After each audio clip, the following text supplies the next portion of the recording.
Banyak orang tertarik koleksi jersey klub ataupun negara karena biasanya jersey itu punya kenangan yang indah, terutama karena prestasi yang diraih pada masa itu. Sebagai contoh, kita sebut aja jersey MU Treble Winner 98-99 yang sampai hari ini jadi salah satu jersey yang dicari-cari orang banget. Tapi itu biasa, beda halnya kalau jersey yang nggak terlalu berprestasi tapi malah dicari-cari orang. Itu baru luar biasa. Apakah ada? Pastinya. Sama gue Edgar, di sini udah ada 5 jersey pilihan gue yang prestasinya minim tapi jadi incaran banyak orang. Welcome di episode perdana JMS Fabric of Legends.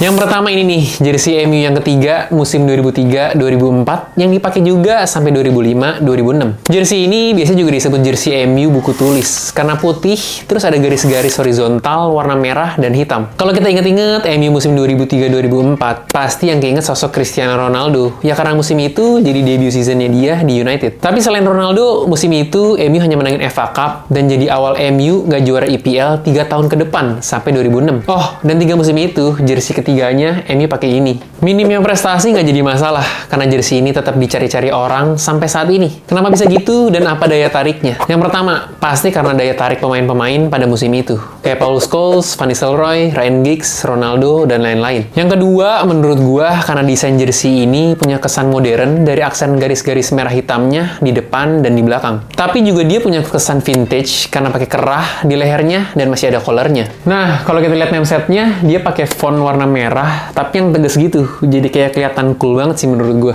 Terus gue juga suka sama kerahnya, karena dia tuh nggak polosan aja, tapi ada list hitamnya, sama juga kayak di lengannya nih, tuh.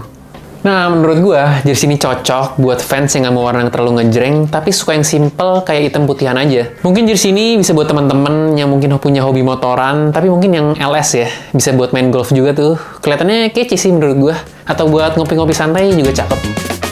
Lanjut, yang kedua nih, ini jersey AS Roma Home musim 91-92 yang jadi awal masa-masa sulit Giallo Rossi di tahun 90-an. Mereka benar-benar tanpa gelar dan terseok-seok di Serie A dari musim 91-92 sampai 99-2000 dan piala terakhir yang diangkat itu Coppa Italia musim 90-91. Minimnya prestasi nggak jadi masalah karena jersey ini nih tetap dicari-cari orang sampai saat ini. Kenapa bisa gitu dan apa daya tariknya? Yang pertama, sponsor ikonik mereka Barilla yaitu perusahaan pasta jadi sponsor yang lumayan membekas buat pecinta AS Roma. Di era Barilla, yaitu musim 81-82 sampai 93-94, Roma 1 kali juara Serie A, 3 kali juara Coppa Italia, dan 1 kali runner-up UCL. Dan fun fact, Barilla ini nih jadi sponsor terlama Roma dengan 13 tahun. Yang kedua, menurut gua, ini desain jersey era Barilla yang paling keren sih. Karena jersey ini simple dan punya paduan warna yang menurut gua pas banget. Cuma ada list orange aja di lengan, dan di leher pakai kerah. Jadi retronya masih dapat banget. Terus kalau kalian lihat, lambang Romanya itu ditaruhnya di lengan, bukan di dada. Dan sebenarnya, desain ini tuh mirip banget sama desain musim 86-87 mereka. Tapi beda di tulisan Barillanya aja,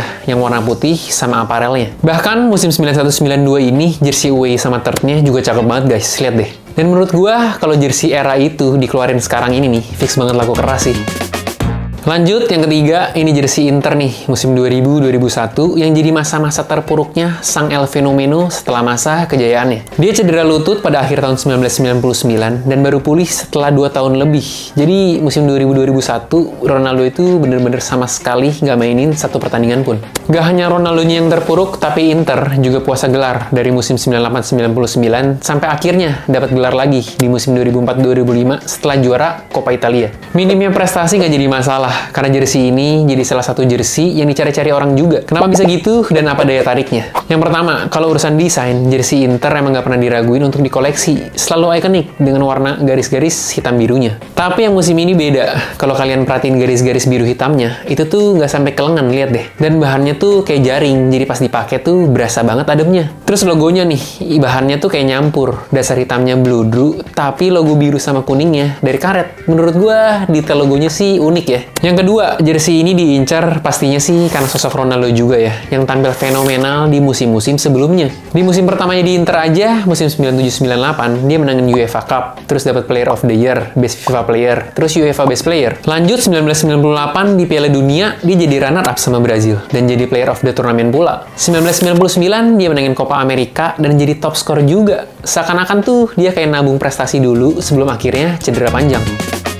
Next, yang keempat nih, ada jersey negara kali ini, Italia 1996. Dan ini versi player issue. Mungkin bukan minim prestasi kalau yang ini, lebih ke jersey yang gagal total. Sebelumnya, di Piala Dunia 1994, Italia keluar sebagai runner-up setelah kalah di final dari Brazil. Harusnya di Euro 1996 jadi motivasi besar untuk Italia memperoleh gelar juara. Tapi nyatanya, mereka gagal setelah mereka nggak berhasil lolos dari fase grup. Gagal total nggak jadi masalah, karena jersey ini jadi salah satu jersey yang dicari-cari orang juga. Kenapa bisa gitu, dan apa daya tarik? Yang pertama, nggak bisa dipungkiri, pastinya karena daya tarik pemain pada era itu, yang diisi pemain-pemain berbakat. Kayak backnya ada Paolo Maldini, Luigi Apolloni, di tengahnya ada Roberto Donadoni, terus juga Demetrio Albertini dengan jersey nomor 10 ini. Lini depannya ada Gianfranco Zola, terus pemain mudanya saat itu Enrico Chiesa dan Del Piero. Bahkan ditulis Soccer Bible juga, kalau jersey Italia 1996 ini termasuk salah satu jersey terbaik Euro 1996. Sangat pantas sih, menurut gua jersey ini punya desain yang elegan dan classy. Apalagi detail emas dan putih di lengan dan kerahnya ngebuat jersey ini punya aura mewah dan mahal. Dan yang paling gue suka, seharusnya kan sponsor apparelnya Nike ya. Tapi di sini nggak ada logo Nike, yang ngebuat jersey ini bener-bener nggak ada gangguan dan clean. Perfect. Yang terakhir, Man United Home 2006-2007. Sebenarnya jersey ini bukan minim prestasi sih, karena musim ini MU menang Liga Inggris. Dan musim ini juga jadi runner-up FA Cup, terus semifinalis UCL juga. Jadi jersey ini lebih ke jersey underrated yang kalah bersinar di bawah bayang-bayang jersey ikonik MU 2007-2008. Untuk musim 2000-an ke atas, ini jadi salah satu jersey MU yang banyak diincar. Karena jersey ini juga nyimpen momen-momen ikonik yang berkesan. Yang pertama, kita nggak mungkin lupa sama momen ajaib di mana MU ngamuk di leg kedua UCL ngalahin AS Roma dengan skor 7-1. Abis itu semifinalnya juga pas lawan AC Milan. Gue inget banget di mana ada insiden kakaknya kayak Giggs yang lumayan jadi perbincangan juga karena pada nggak nyangka kakak yang dikenal baik, kalem, bisa juga nyekek-nyekek begitu. Tapi cerita yang beredar saat itu, pas di ruang ganti, Giggs itu disamperin kakak sambil bau Gattuso, yang berarti lumayan serem dong. Tapi ternyata bukan buat ribut.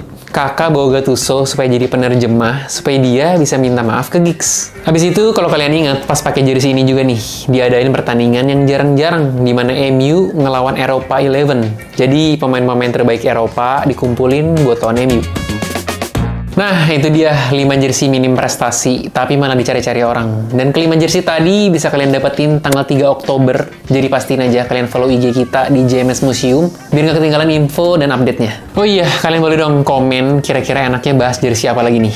Oke, segitu dulu. Gue Edgar, sampai jumpa lagi di JMS Fabric of Legends berikutnya.